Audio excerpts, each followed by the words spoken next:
Hey guys, happy Thursday. Thank you for hopping on to our team call. We have a special guest this evening, Tristan, who is Melanie's husband. He is going to be training us today and talking all things mindset. So, Tristan, thank you so much for being on with us, and the floor is yours, my friend. Thank you so much. I appreciate it. Thank you for letting me come in here. So, as Courtney was saying, I am Melanie's husband, but I want to let everybody know that I'm the reason why she's in this company, because it was me that was helping out Lacey and her team when Melanie kind of saw what I was doing, and then she became friends with Lacey, and so you're welcome. Okay, so my name is Tristan. She had to unmute that just so she could hear her laugh. So I'm a mindset coach, and what I do is I teach people how to broaden their perspective with mental strength. Now, what does that mean? Like, everything we see and everything we do is all dependent upon our way of thinking. So the more broader perspective we have, the more logical and best decision we can make. So I'm going to nerd out for a little bit just because this is what I love to do. I have a philosophy is that the more you learn about your brain and the more you learn about how it operates, the more you can start using it in your advantage. The reason why is because most of the time we're in autopilot. We're just going and we're doing whatever we've always done because that's what our brain has been trained to do until something traumatic comes or something comes that just kind of piques our interest. And then we liven up a little bit, open up that conscious part of the brain, learn a little bit, and either that fades away or that goes into the subconscious.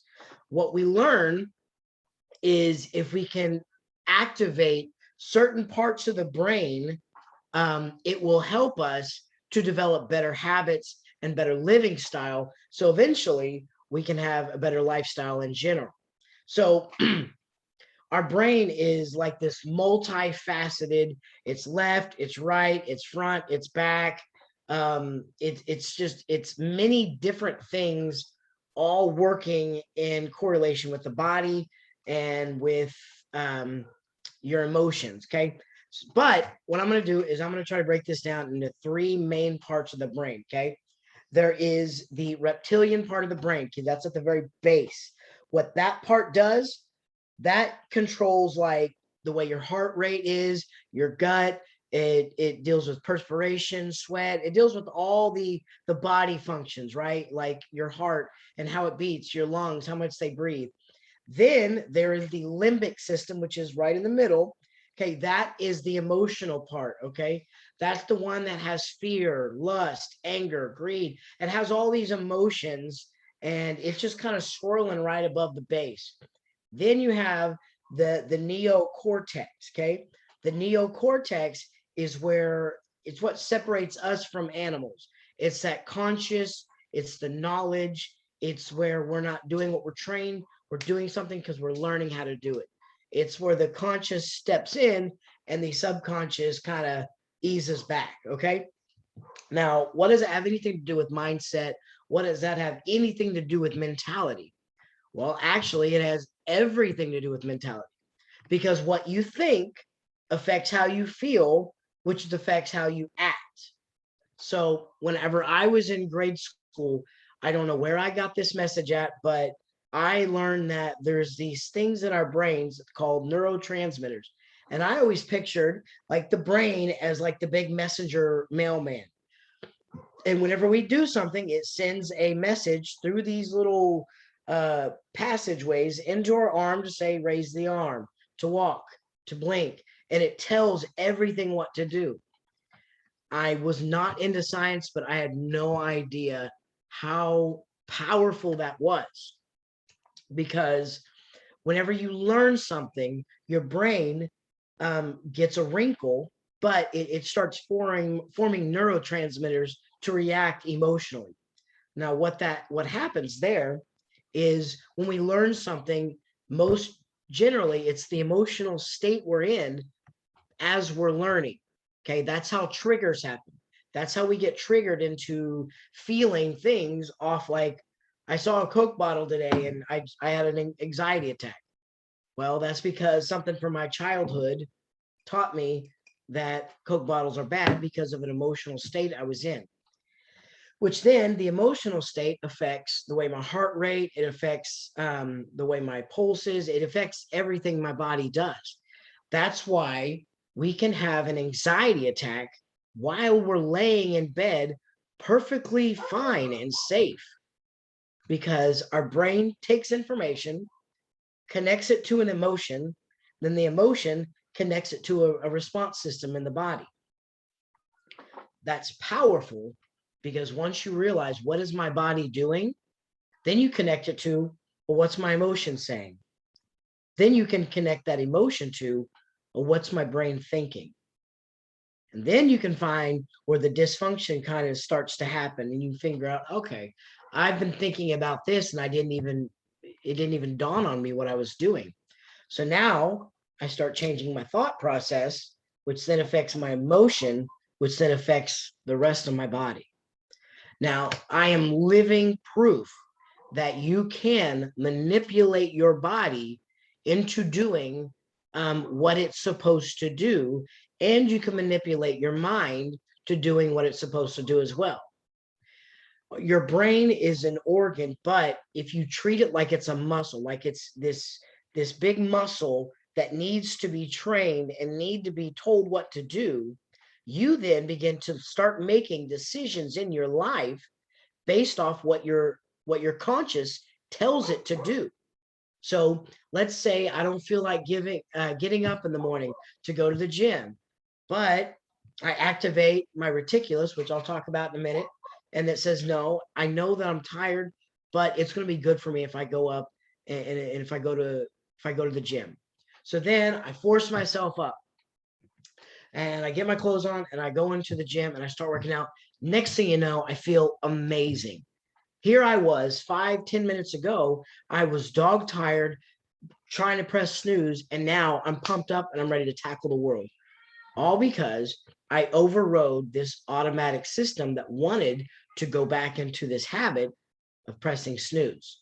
So, like I said, it's not a muscle, but you train it like it's a muscle.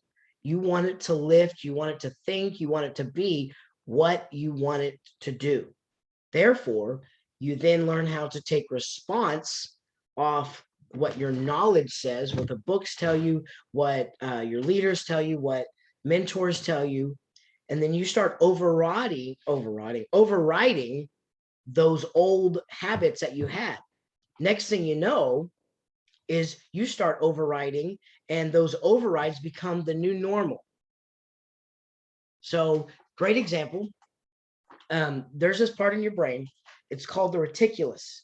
Okay, it's right in the middle towards the front, and what that does is that's what activates what we do. Okay, that's why we can hear an ambulance go by and just turn over and go back to sleep. But a newborn baby can whimper, "We're up. Let's go. What's going on? Let's do this." And we're ready to fight. We're ready to take care of something, because our reticulus said, "Baby's important. What's going on outside isn't." And when you learn, I have control over that. I get to decide what's important. I get to decide what I'm going to react to. So then you start prioritizing the right things, such as I need to make this many calls, do this many outreaches, I need to do this many meetings, I need to do this, I need to do that. You start making that a priority, and you determine that it is vital that you do it.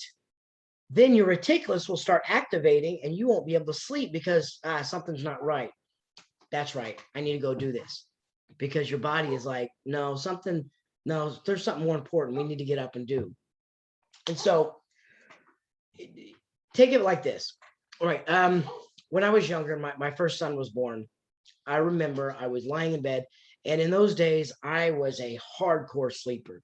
Like, I used to be a dorm dad at church camp, and some of the other dorm dads like saran wrapped me to the bed, and I didn't wake up. I was that hard of a sleeper. As soon as my son was born, I will never forget this eye-opening experience. I'm lying in bed. I hear him crying. He is, I think, maybe a week or two. And I remember saying, well, I guess I need to get up. I need to take care of my son.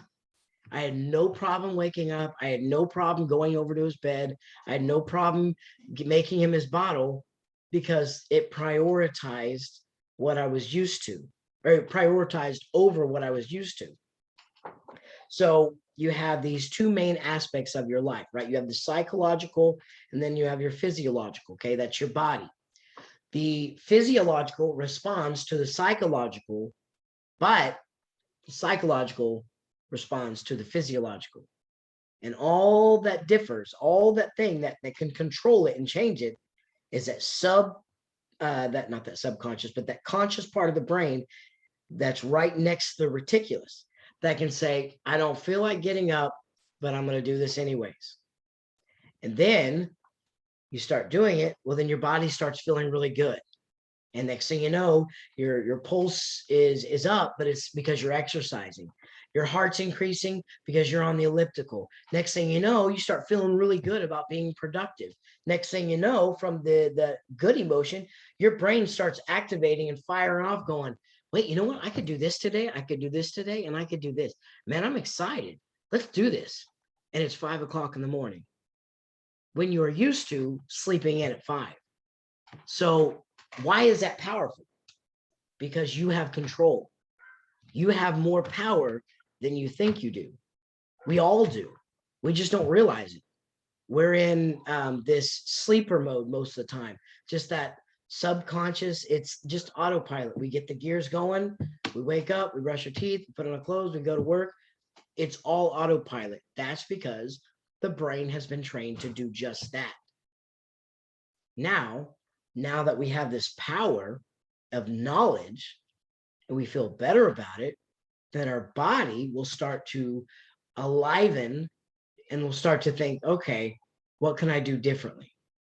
How can I make things better for my life? How can I have more purpose today? So whenever you're waking up, you're not waking up to an alarm clock, you're waking up with a mission and you have a purpose in mind. And every human being that I've ever had the opportunity to mentor, to work with, and to help, when they have a purpose, they start living in a way that they never thought they would have been before, because they have a reason to go day to day. They're not just passing through the days, and next thing you know, it's like, where did the year go? I don't even know what I did this year. Now they're saying, man, I got to do this, I got to do this, I got to do this. Man, that was a great year. All because they took control of the reticulus. They started to prioritize certain things that were overriding their old ways of just responding. Great story. Great story. Great example. My wife and I were talking on the phone. And we're driving down, or I'm driving down the road, and she's talking to me on the phone, and she says something. And next thing you know, I am furious. And we were having a good conversation. She would just give me feedback on something. Next thing you know, I was really upset. And I remember, at least I think I remember, is I was like, hey, I need to call you back. I don't know what's going on, but something's going on. Because something wasn't sitting right with me. I don't know why, but my brain, something triggered my brain, which then triggered my emotion, which then triggered my body to start getting clammy hands and an increased heart rate and short breath. And I was starting to get upset. And so then I thought about what she had said. I began to analyze what's the conversation we were just having. And then I realized she said something that one of my exes used to tell me, and that was a toxic relationship. This relationship is far from toxic, but it reminded me of that specific state of mind that I used to be in. So after I collected my thoughts and I thought about it for a few minutes, I called her and said, hey, so when you said this, and I was being very careful with my words because I didn't want to say, you reminded me of so-and-so. I was like, when you said this, it reminded me of a time when so-and-so said this to me. And she's very well aware of that relationship and how it was not healthy. And so I said very carefully, I was like, hey, so I'm not saying you remind me of that person, but it's reminding me of a scar and a bruise that they left. And what I felt God show me, he says, my past relationship hurt me and left a bruise that I was still healing from. Melanie did not know it was there, and she touched that bruise, and it reminded me of the incident. So now that I was able to sit back and analyze instead of just responding, instead of just getting mad at her and say, why you gotta say stuff like this? Da, da, da, and us going back and forth over a stupid misunderstanding, because I was able to take the time, reflect, try to figure out where did this come from? Why do I feel this way about my wife? I know she loves me. She's always been there for me. I don't know why it would come across my mind. And then I was able to identify certain words or characteristics, just a couple, that reminded me of the whole part of what hurt me before. And that's what we have to remember, is usually a trigger is just a small bit, but it reminds us of everything we went through before. It just like encompasses, like, oh, this little thing right here that pricked you, I'm going to remind you of everything that you went through in that situation, so you can just go ahead and deal with that with your body. And when we talked, she was like, well, I didn't mean that. I was like, I know, I love you. I know you love me. I know you would never do that to me. I said, but when you said those words, that reminded me. And what it told me was not that she needed to change and that she shouldn't say that. What it told me was I needed to heal and I needed to work through that. That had nothing to do with her. That had everything to do with me. That was about Tristan. That was something Tristan went through. So instead of just responding, I then switched it and began to look at it and say, okay, why? Why do I feel this way? What are the facts that surround it, that contradict it? And then what can be done about it? You have this thing in your subconscious. It's called a confirmation bias. Okay. Confirmation bias is this like subparticle reaction that is constantly looking for things to confirm how you already feel and what you already think. It's like if you drive a white truck, you see white trucks everywhere. You didn't see them when you were driving the red car. You saw all the red cars because your mind is constantly looking for confirmation. That subconscious is always looking to keep strengthening itself. And what helps us is when we find something that confirms it, and then we start going against the grain and we start finding things that are completely true that go against that. Such as my incident with my wife. I was like, okay, I know she loves me. I know she would never do that to me. And I know that she respects me. So, and these are my examples to prove these three. So I know for a fact when she said this, that was not to hurt me. She wasn't doing that. And because I started to go against the grain, what that did was that began separating my subconscious from my conscious and put my subconscious aside, and it started actively looking for ways to respond. Now, I've woken up in hot sweats. I've woken up in anxiety attacks, worrying about things that I had no control over. So here's an example of how your physiology can affect your psychology. I was laying in bed. It was like 2 o'clock in the morning. I was woke up and I'm having a panic attack. Can't figure out what's going on. And I remember, oh, it's because I'm worried about this situation that I'm in. And so then I'm like, okay. And I walk myself through these steps and I'll say, okay, is there anything I can do about this? No. If I had the resources to take care of this, would I take care of this? Absolutely. Okay, let's say I had it right now. Would I do something? No, because I can't. It's 2 o'clock in the morning. And I would walk myself through these steps to calm my brain down. Again, the subconscious is just swirling around with thoughts. I took my conscious and I started putting it in there, and I started putting different emotions like, it's okay, you're safe, You're in a good place. There's nothing you can do about that right now. And this used to take me about 45 minutes to an hour to do. Like I had to go through this step-by-step process, and I'd have to have a pen and paper with me, and I'd write everything down. Like, okay, do this whenever you wake up. Do this whenever you wake up. Okay, that's all you can do. And I would talk to myself. Now, if I wake up, I look around and I'm saying, okay, it's 2:00. Nothing you can do. Go back to bed. And because I did that so many times, I override it. And my body's like, oh yeah, we're going to go back to bed. And it completely does what I tell it to do. Does that work every time? No. Recently, after my dad passed away, I kind of got into it with one of my siblings, and he said some things. And I remember I grabbed my phone, and he really kind of struck me in my heart with some of the things he said. And I started having this heavy anxiety attack. And Melanie looks at me and she says, hey, go to the garage and work out for a little bit. So I went in there.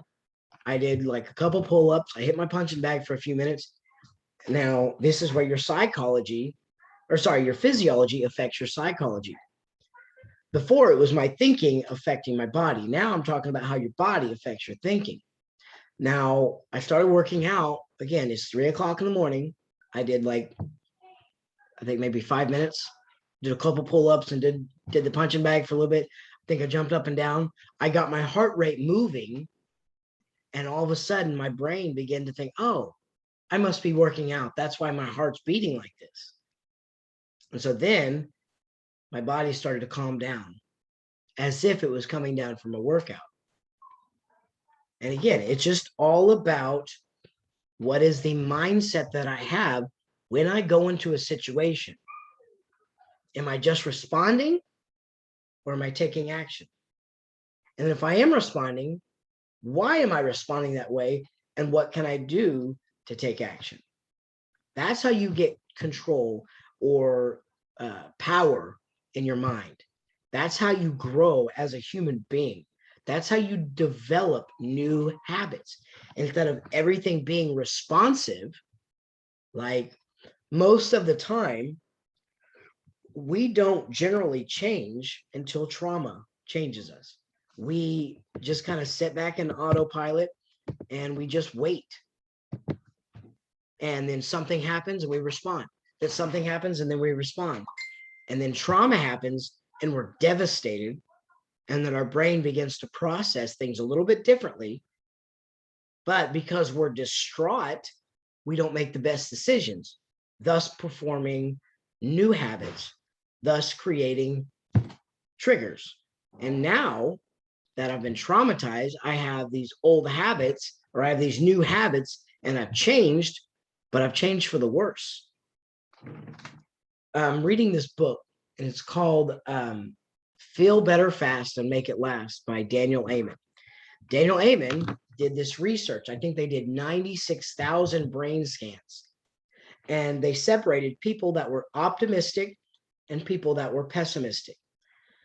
And they were just looking at how the brain is functioning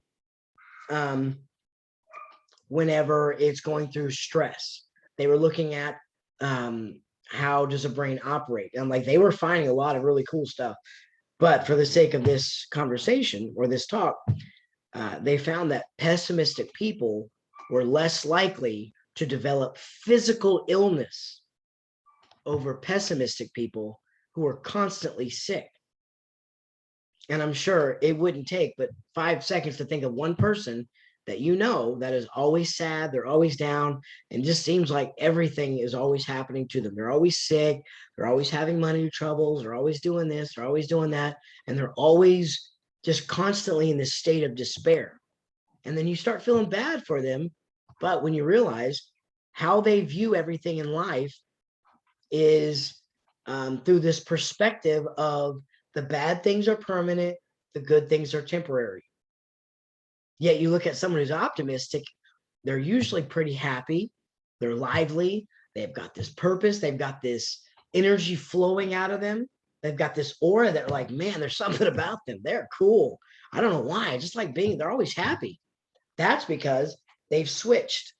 They view all the bad things as temporary and all the good things as permanent. And then they take the bad things and they start looking for the good in that. And it starts taking apart all the things that would destroy them, that would hurt them. And they start flowing it down to, how can this be a positive experience? So I'm not talking about the power of positive thinking. I'm not talking about the law of attraction. I'm talking about biochemicals. I'm talking about neurology. Like this stuff is really, this is really what's flowing in your brain when you're responding with your emotions, and whenever you take action over your emotions. Whenever you decide, I'm not going to let this get me. Not only am I going to be an overcomer, but I'm going to do something good with this. It's like, you just gave me ammo and I know what I'm going to do with this. I can remember, so it's been, oh, Jesus name, it's been 10 months since I lost my dad. I remember I walked through the hospital room, and I'm a daddy's boy, like no doubt about it. That's my daddy. That's my hero. He's my rock. He's always there for me whenever I needed him. He my military, he's everything. In fact, everything that I love, I got from him. But I remember whenever I walked to the door, they had just told me, he's just not doing well. So I was trying to mentally prepare for, okay, we're probably going to lose him soon. And whenever I heard someone say, I'm so sorry about your loss, to one of my siblings, I remember I broke. I cried harder than I've ever cried in my life. And while I'm on the floor, I'm sitting there just saying, you know what? I'm going to process this. I'm going to get through this. I'm going to get this out of my system. And the next morning, I started thinking, how can this be used to help people? And again, I'm devastated. I've been up half the night crying, and like I just lost my best friend. So it wasn't like I was just wanting to find something good about it. I was just like, there's got to be something good. This cannot go to waste. I cannot go through this much heartache and it not do anything to help anybody, because that's my purpose in life, is to teach people mindset work, to teach people perspective. So then I went through for the next 3 or 4 days, started working on my dad's eulogy, getting all the things ready for his funeral. And I just kept thinking how much I enjoyed being around my family and how much I felt I got closer to them. And I started doing things for the next few months to honor my dad. Next thing you know, I'm sitting with a client. Guess what they're dealing with? Loss. Guess who's able to understand their pain? Me. Not because I'm still in despair, not because I've gotten over it, but because I'm trying to use whatever happens in my life for the good to help somebody else. And that's why having a mission and having a why is so imperative. Because whenever you have something that is pushing you in life and helping you make decisions, you will then look for opportunities everywhere you go. With every experience you have, you will then begin taking every experience and using it to your advantage. Right now, I teach employment to a variety of people, and I probably have told this story 50, 60 times maybe, that whenever I first moved to Texas, I had trouble finding a job. And I had to go from place to place, and I had to humble myself and go to a job that I absolutely did not want to go to. And when I did that, doors started opening up. And next thing you know, I'm working for this really awesome company that I love working for. And I think a lot about, man, what if I just started working for this company when I first moved here? I wouldn't have had all that heartache. But then I think about the 60 plus times I've told people who are looking for jobs, who are in despair, who are having trouble feeling hopeful, that the guy teaching them went through the same exact thing. He didn't have a home, he didn't have a job, but he had purpose, and he knew that he needed to keep going. And so today I was doing the same thing. I was speaking with some of my clients, and I was talking to them. Sometimes you got to take a lower step to reach a higher goal, not to just set your bar way up here, but to set something right above where you're at. Then you use that as a stepping stone. And you're not lowering the bar. You're just allowing opportunities to help you grow. And then you begin to flourish. And what's really amazing about this whole thing is once you create momentum, once you really get into this groove of purpose and having a mission and start being optimistic and you start looking for opportunities, next thing you know, that's the subconscious working. You don't have to think about it. You don't have to worry about, am I going to press snooze in the morning? You just get up because now it's your habit. The reticulus doesn't even have to activate as much because you started doing the things that were helping you versus the things that you wanted to do. And now that has switched into the automatic mode. And now you start flowing. And what happens is sometimes you'll start growing and you'll start doing really good, but then you flatline because you did so good and you realize kind of getting boring around here. So what do you do now? Time to take advantage of it. Time to activate my reticulus, make some other things more important, start stepping up my game. Next thing you know, you start elevating. And before you know it, the person you were helped you become the person that you needed to be all along. And it's that journey, all from how you think. Isn't that pretty cool? That is awesome. Our mind is so powerful. Absolutely. And this is, I don't know where this came from. I was not into this stuff maybe 5 years ago. I was into like more motivational stuff, but somehow I just fell into this and now I love it. And I'm realizing this thing up here is really a gift from God because it really affects everything down. Like it really does roll downhill. Like if I don't feel like doing it, I can do it anyways. Like I'm not subjected to however I feel. That's a curse. I don't have to follow my heart. If I followed my heart, I promise I would not be here in front of you right now because my heart wanted to do other things. But my logic was like, something's not right about this. So you learn how to like just start. I say the word manipulate. I just mean using it to your advantage. You start orchestrating your life the way it's supposed to be, not the way you originally wanted it to be. That's incredible, incredible, incredible. And thank you so much, Tristan. That was a great training. I'm already getting messages from people saying that they're very impressed. Well, thank you. I appreciate that. We might invite you back on if you would have us another time too.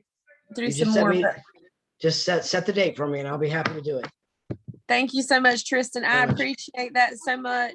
And I know everybody got value from it. I'm sure you'll get a lot of replay viewers as well. But thank you so much again. And thanks everybody for tuning in. And I hope everybody has a great night. Good night. All right. Bye, y'all.